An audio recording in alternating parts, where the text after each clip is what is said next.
बात छोटी हो या बड़ी कोई फर्क नहीं पड़ता। मनुष्य अपने हर काम में सफल होना चाहता है। जीवन में अनंत दरवाजे मौजूद हैं। आप बहुत मेहनती हैं तो आप कुछ दरवाजे खोलेंगे। आप बुद्धिमान हैं तो कई दरवाजे खोलेंगे। पर अगर आप वाकई जीवंत हैं तो दरवाजे खुद खुलेंगे।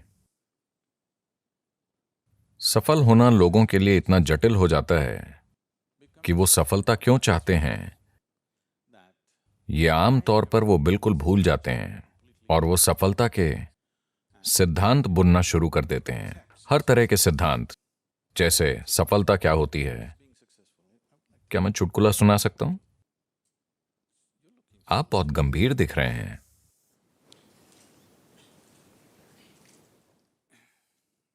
भारत में एक आदमी था,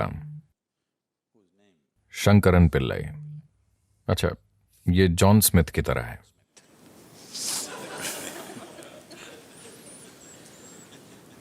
उनका बेटा अमेरिका आया। जाहिर है, एक भारतीय युवक, यानी वो एक सॉफ्टवेयर इंजीनियर था। वो टेक्सास गया और वहां काम करने लगा। फिर उसे एक अमेरिकी महिला से प्यार हो गया। वो परेशान हो गया क्योंकि भारत में ऐसा प्रेम अपराध है। वो परेशान हो गया। फिर उसने अपनी मां को बताया।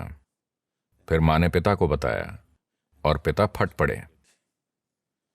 वो उन्हें समझाने के लिए घर गया, पर बात नहीं बनी, क्योंकि भारत में कोई शादी करना चाहे तो लोग उसके परिवार की 500 पुश्तें जांचते हैं। वो उस व्यक्ति के वंश की शुद्धता देखते हैं जिससे आपकी शादी होगी। तो अमेरिका की एक गोरी महिला, आप उससे कैसे शादी कर सकते हैं? हम उसका वंश नहीं जानते, वो कहां से आई है, उसका वंश क्या है, दादा दादा दादा। तो वो समझा नहीं पाया और वापस आ गया और उसे फिर से प्यार हो गया और वो आगे बढ़ गए। तब शंकरन पिल्लई अपने बेटे को त्याग कर बोले, मेरा तुमसे कोई लेना देना नहीं है। फिर साल बीते, उनका एक बेटा हुआ और उसकी तब की तस्वीर थी जब वो पैदा हुआ था, और पत्नी रोजाना अपने छोटे बेटे की तस्वीर फेसबुक पर अपलोड करती थी। छोटा सा बच्चा बड़ा हो रहा था। वो बेटे को त्याग चुका था, पर पोते की बात अलग होती है। धीरे धीरे 1-2 साल में उसे इस छोटे बच्चे से प्रेम हो गया जिसे उसने देखा तक नहीं था। फिर लोग अमेरिका से उसके पास आने लगे, अरे आपने अपने पोते को नहीं देखा? ओह, आप उसे जरूर देखिए, वो आपके जीवन का फल है। धीरे धीरे उसे इच्छा हुई। फिर उसने तय किया वो अपने बेटे का चेहरा नहीं देखेगा, पर अमेरिका जाकर सिर्फ पोते को देखेगा। और उस गोरी औरत को तो बिल्कुल नहीं देखेगा। फिर वो अमेरिका गया और उसे एक 7 साल का ऊर्जावान युवा लड़का मिला। वो एक फार्म में रह रहे थे। वो यहां वहां कुछ करता रहता था। उसे इस छोटे साथी से गहरा प्रेम हो गया। फिर एक दिन वो लड़का बोला, दादाजी आओ, मैं आपको तीरंदाजी सिखाता हूं। वो उस लड़के के साथ फार्म में गया और वहां उसने 8 लक्ष्य देखे। वो सभी तीर बिल्कुल निशाने पर थे। शंकरन पिल्लई ने यह देखकर सोचा, अरे ये मेरा पोता है। उसे भारत के सभी महान तीरंदाज याद आ गए, अर्जुन और एकलव्य, और उसे भविष्य दिखा। ओलंपिक स्वर्ण पदक आसमान से गिर रहे थे। फिर उसने पूछा, तुमने कहां से तीर चलाया? लड़का बोला, 20 गज से। क्या 20 गज की दूरी से तुमने सभी तीर निशाने पर मारे हैं? तुमने ये कैसे किया? फिर लड़का बोला, दादाजी मैं तीर पहले मारता हूं और फिर निशान बना देता हूं।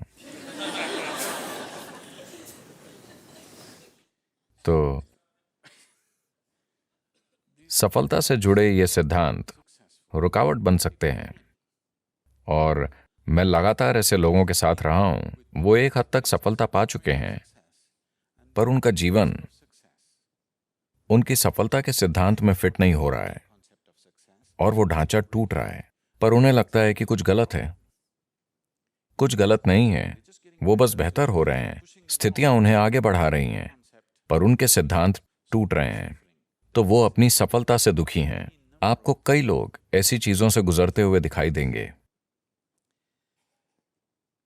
अगर सफलता की बात करें तो मुझे यकीन है कि आपके पास योजनाएं होंगी कि जीवन में सफल कैसे होना है। आपकी योजनाएं हैं?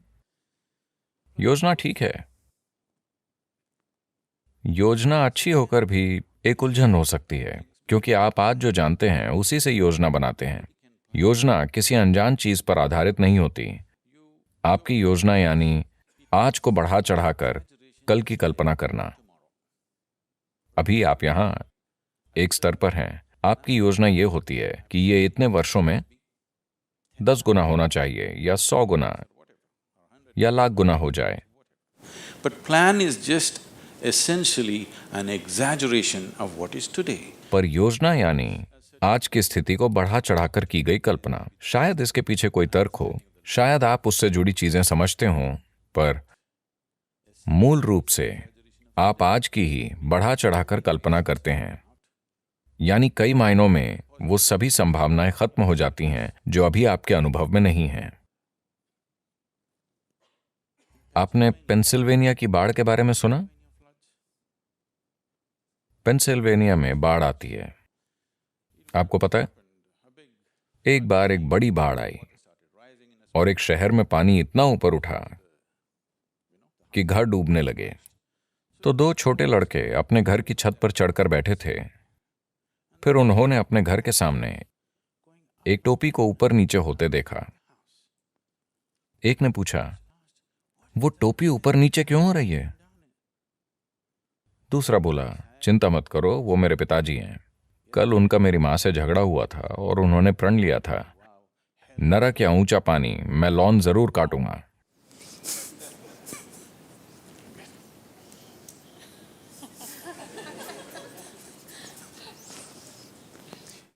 तो योजनाएं परेशानी बन सकती हैं। योजनाएं बनाना अच्छा है, पर ज्यादा जरूरी यह है कि एक उद्देश्य हो। अगर उद्देश्य है तो योजनाएं बनती जाएंगी, योजनाएं फेल होंगी और फिर नई योजनाएं बनेंगी। जो होना है होगा। आप एक उद्देश्य पर टिके रहें तो बाकी चीजें उस उद्देश्य की मदद करेंगी। पर अगर आप किसी योजना पर टिके रहेंगे तो वो योजना खुद एक रुकावट बन सकती है। योजना संभावना भी है। योजना बनाकर रखना ठीक है, लेकिन आपको योजना को थोड़ी दूरी पर थाम कर रखना चाहिए। आपको योजना से अपनी पहचान नहीं जोड़नी चाहिए। सफलता की प्रक्रिया, देखिए, मूल रूप से सफलता की चाह हर इंसान में होती है। आप उसमें थोड़ी आग डालकर उसे अपना जुनून बना सकते हैं। लेकिन अगर ये आपके अंदर की एक जरूरत बन जाती है कि आपको सफल होना ही है वरना आपको बहुत दुख होगा, तो फिर आप दिक्कत में पड़ने वाले हैं, एक गंभीर दिक्कत। हमारे जुनून जहर बन सकते हैं। If we start becoming resentful for the non-fulfillment of those passions, हमारे जुनून जहर बन सकते हैं अगर हम उन जुनून के सफल न होने पर नाराज होने लगें। तो जहर बनने से मेरा मतलब है कि आज ये दिखाने के लिए काफी मेडिकल और वैज्ञानिक सबूत हैं कि नाराज होने पर, जब आप किसी चीज से गुस्सा होते हैं या चिड़चिड़े होते हैं, तो आज डॉक्टर चेक कर सकते हैं। हम आपका खून लेकर ये देख सकते हैं कि आप अपने सिस्टम में जहर डाल रहे हैं। ये वो जहर है जो आप पीते हैं पर दूसरे के मरने की उम्मीद करते हैं। जीवन ऐसे नहीं चलता। अगर आप जहर पिएंगे तो आप मरेंगे। यही ठीक है, यही ठीक है ना? आप जहर पिए तो आपको मरना चाहिए। मैं जहर पीकर उसे मारना चाहता हूं, ऐसा नहीं होता। like that. तो ऐसी भावनाएं हमारी क्षमता को छीन लेती हैं। देखिए, इंसान में प्रतिभा नाम की एक चीज होती है, हर इंसान में होती है। वो उसे जीवन में कभी ना कभी छूता है। पर प्रश्न ये है कि आप उसे कितनी बार छूते हैं, यही प्रश्न है। You sparked once in your lifetime. That's not good enough. You must be sparking all the time, isn't it? आप अपने जीवन में एक बार चमके, ये काफी नहीं है। आपको हर समय चमकते रहना चाहिए, है ना? प्रतिभा क्या होती है, इसे समझने के कई तरीके हैं, पर सबसे आसान तरीका ये है कि हम हमेशा तार्किक विचारों को ही बुद्धि मानते हैं। नहीं, तार्किक विचार शायद अगले 25 वर्षों में बेकार हो जाएगा, क्योंकि तब शायद आपका कंप्यूटर हर तरह के तार्किक विचार पैदा करने के काबिल हो जाएगा, आपसे कहीं बेहतर और कहीं ज्यादा तेज। तो प्रतिभा को छूना यानी अपने अंदर मौजूद बुद्धि का दूसरा आयाम छूना। आपने नाश्ते में क्या खाया? Chicken in salad. देखिए, उन्होंने मुर्गी खाई। दोपहर होते होते वो मुर्गी एक इंसान में बदल गई है। अगर आप चार्ल्स डार्विन से पूछते कि एक मुर्गी इंसान कितने समय में बनती है, तो वो लाखों वर्षों की बातें करते हैं। यहां ये दोपहर में ही मुर्गी को इंसान में बदल रहे हैं। So there is an intelligence here. There is a competence here. तो यहां एक बुद्धि और क्षमता है जो प्रकृति के लाखों वर्षों के काम को बस दोपहर में ही कर सकती है। बस ये है कि ये बुद्धि अचेतन स्थिति में है। अगर कोशिश की जाए तो आप हर अचेतन प्रक्रिया को एक जागरूक प्रक्रिया में बदल सकते हैं। जागरूकता में अगर इस बुद्धि की एक बूंद भी आपको मिल जाए तो अचानक जीवन एक जादू की तरह चमक उठेगा। जो काम लोग मुश्किल से करते हैं वो आपके लिए आसान होगा। अब जब मैं बुद्धि कहता हूं तो लोग हमेशा ये सोचते हैं, अगर मैं लोगों से पूछूं कि बुद्धि कहाँ है तो सभी हमेशा यही कहेंगे, है ना? वो ये या ये या ये या ये नहीं कहेंगे। पर आपके शरीर की एक कोशिका आपके दिमाग से कहीं ज्यादा काम कर रही है। डीएनए का एक अणु 1 मिनट में इतने लाखों काम कर रहा है कि आप कभी समझ ही नहीं सकते, है ना? तो योग में या योग विज्ञान में हम कभी भी किसी चीज को मन नहीं मानते। मन जैसी कोई चीज नहीं होती। एक भौतिक शरीर है और एक मानसिक शरीर है। शरीर से सोचना सीखना होगा। ये एक छोटा सा सेशन है, अभी ये बात नहीं करनी चाहिए, पर यह बताना जरूरी है। कई चीजें हैं जो मैं खुद एक ही समय में करता हूं, क्योंकि कोई मुझे बताता है, अभी इस सत्र से पहले कोई कहता है, सद्गुरु इस इमारत की योजना बनानी है, क्योंकि हम सब कुछ खुद करते हैं। अब यहां से जाने से पहले मेरा बिल्डिंग प्लान तैयार होगा, वो अभी यहीं बनेगा, क्योंकि मेरे दिमाग में 12 से 14 चैनल वाकई चलते रहते हैं। सिर्फ दिमाग में ही नहीं, शरीर से भी सोचा जा सकता है। आप शरीर से सोचना सीख लें तो कभी सिरदर्द नहीं देगा। यह सबसे अच्छी बात है।